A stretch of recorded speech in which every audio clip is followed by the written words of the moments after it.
I'm Jim Calloway, and this is the story of a stretch of highway that has humbled travelers for nearly 2 centuries. Thoughtful. Picture a winter night on the high plateau of northeast Oregon.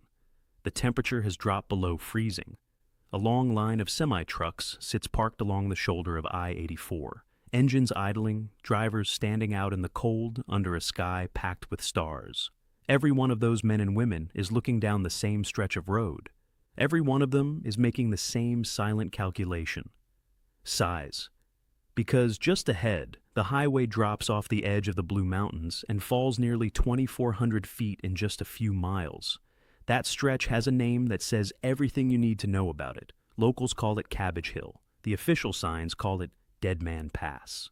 This is northeast Oregon, high desert country, wheat fields and cattle ranches running east toward Idaho. The Blue Mountains rising up like a wall between the inland west and the Pacific coast. I-84 is the main artery through all of it. Portland and the Columbia River ports on one end, Boise, Salt Lake City, and the freight networks of the interior on the other. Thousands of trucks run this corridor every single day. Produce, lumber, manufactured goods, agricultural products that keep the whole Northwest fed and supplied. And every one of those trucks has to come over this hill. The grade cannot be argued with. The mountain was here long before the first road, and it will be here long after the last truck makes the run. The emigrants who crossed this same ridge in the 1840s, on foot, by wagon, they named it for good reason. What they faced then, today's drivers face in 80,000-pound rigs. The equipment changed, the mountain did not. How this road came to be, and what it really took to make it survivable, that story goes back further than most people realize. By the time the Second World War ended, Colorado was facing a problem it had been living with for a long time. Size. Men were coming home, families were growing, and across the country there was a real hunger for connection, for roads that could carry the promise of post-war America from one place to the next.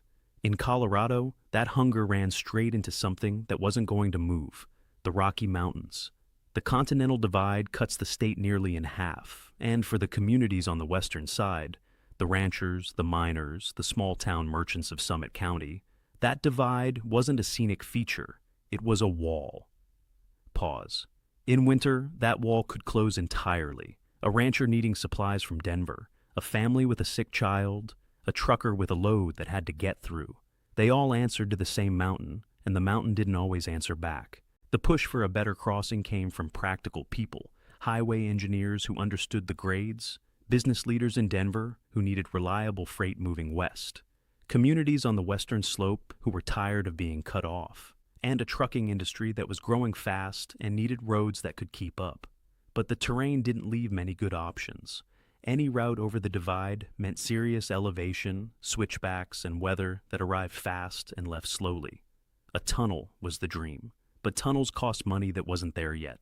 And so the decision was made to build what they could build: a paved road, over the top. It was a practical answer to an impossible problem, and everyone understood it was only supposed to be the beginning. The engineers who sat down to study the Cabbage Hill corridor in the late 1950s were not short on confidence. Curious? The Interstate program was the largest public works undertaking in American history. They had driven tunnels through the Rockies, thrown bridges over wide rivers, laid highways through swamps and deserts. A steep hill in Oregon looked, on paper, like a manageable problem. Pause. The paper was wrong. The first question the design teams asked was whether there was any way to reduce the grade itself, to find an alignment that brought the road down the mountain more gently. They looked north. They looked south. What they found was discouraging. The Blue Mountains in this section offered almost no room to maneuver. Any alternative route added enormous distance without meaningfully flattening the descent. Size. The mountain had one way down. The road was already on it. To understand why that mattered, it helps to know what engineers call percent grade. For every 100 feet a vehicle travels forward, a 6% grade means it drops 6 feet in elevation. That number sounds modest until you put a loaded semi on it. A truck carrying 40 tons on a sustained downgrade builds heat in its brakes faster than most drivers expect. Brake fade, the point where the brakes simply stop responding, can come on quickly and with very little warning. On a grade like this one, the margin between control and disaster is measured in seconds. Early surveys of the hillside added another layer of difficulty. The geology was unstable in places. Freeze and thaw cycles had been working on that slope for centuries, pushing material downhill, cracking surfaces, creating conditions that would demand ongoing maintenance no matter how well the road was built. There would be no finishing it and walking away. The final alignment was locked in. A modern road, built to federal standards, but one that couldn't hide what it was. A long, steep, unforgiving descent. The plan was set. The money was committed. Now came the hard part, building it, and then figuring out how to keep it from killing the people who used it. What came out of the construction years was not a single dramatic moment of triumph. It was something quieter than that, and in many ways, more honest. Thoughtful. The interstate roadbed through the Blue Mountains was completed in stages across the late 50s and into the 60s. By the standards of the day, it was a genuine improvement, paved and maintained, wider lanes, better shoulders. For passenger cars and light trucks, the new highway was a real step forward compared to what had come before. Size. For loaded semis, the hill was still the hill. The accident reports from those early years told a clear story. Brake-related incidents on the descent were not occasional. They were a pattern. A driver would start down the grade in good conditions, apply the brakes the normal way, and find that by the time he reached the bottom, those brakes had given far more than they had left to give. In icy conditions, the problem arrived faster and with less warning. The new pavement hadn't changed the grade. It had simply put more trucks on it. The answer Oregon's engineers developed was the runaway truck ramp. When a driver loses braking capacity on a steep descent, the ramp offers one last option, angling upward away from the main lanes and filled with deep beds of loose gravel. A truck that enters at speed is slowed not by impact, but by resistance. The gravel absorbs the momentum gradually and brings the vehicle to a stop. The concept is straightforward. Placing it correctly is not. Engineers had to determine exactly where on the descent brake fade was most likely to occur, what speed a truck would be carrying at that point, and how long the ramp needed to be to do its job. Through all of that work, the people who rarely get mentioned are the maintenance crews, the men and women of ODOT who drove up Cabbage Hill in the middle of February storms, spreading sand, checking tire chains, keeping the road open while everyone else was being told to pull over and wait. Their work was not glamorous, it was essential, and it was unending. By the time the escape ramps were in place and the chain laws were being enforced, Cabbage Hill was safer than it had ever been. But safer is not the same as safe. Every winter brought a new test, and the mountain was always willing to give one. For the drivers who ran the Salt Lake City to Portland corridor regularly, Cabbage Hill was never just a geographic feature. It was a professional milestone, a test you took every time you came through, whether you wanted to or not. Size. The ritual was the same for most of them. You checked road conditions before you left Boise. You listened to the CB as you crossed into Oregon, picking up reports from drivers coming the other way. You made your decision about chains before you needed them, not after. Serious. The experienced hands knew that the worst moment to discover you weren't prepared was halfway down the grade in the dark, ice forming on the pavement, a full load behind you pushing against every brake you had. The road had a seasonal character that regular drivers understood in their bones. Summer brought dry heat and long descents that cooked brake drums on trucks that weren't properly managed. Fall was the most treacherous season of all. Early storms could arrive before the chain law was in effect, catching drivers who had made the crossing in September without incident and assumed October would be the same. It rarely was. Winter settled the question for everyone. When a major storm came into the Blue Mountains, the pass demanded full attention from every agency and every driver involved.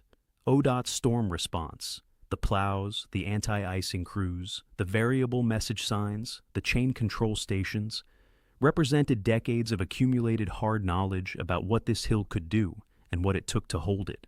None of that system appeared overnight. Each piece of it was added in response to something the road had taught, sometimes gently, sometimes not. The escape ramps over the years proved their worth in a way that is both sobering and quietly reassuring. Each use represents a vehicle that didn't go off the road, a driver who made it home, The ramp doing exactly what it was designed to do, absorbing momentum instead of lives. What the pass had become, by the time modern safety systems were fully in place, was one of the most carefully managed stretches of highway in the Pacific Northwest. Every sign, every sensor, every ramp represented a lesson paid for in hard winters and harder experience. The mountain hadn't changed, but the understanding of it had deepened considerably, and that understanding would shape everything that came after. Today, I-84 over Deadman Pass carries a significant share of the freight that keeps the Pacific Northwest running. On any given day, thousands of vehicles make that descent. Passenger cars, delivery vans, and the long-haul semis that have defined this corridor since the post-war years. Thoughtful. The road that was once a gravel track through the blues is now a fully instrumented stretch of modern highway, monitored around the clock through a network of weather stations, road sensors, and variable message signs that reach drivers miles before they ever touch the grade. Curious, the chain law is still in effect when conditions warrant. The escape ramps are still maintained and still used. The inspection station at the base of the hill still checks weights and equipment. None of those things went away because the road got better. They are the road getting better. Layer by layer, year by year, each one added because the mountain required it. And the mountain still sets the terms. When a serious winter storm moves into the Blue Mountains, this pass can close entirely. Freight backs up for miles. Drivers wait.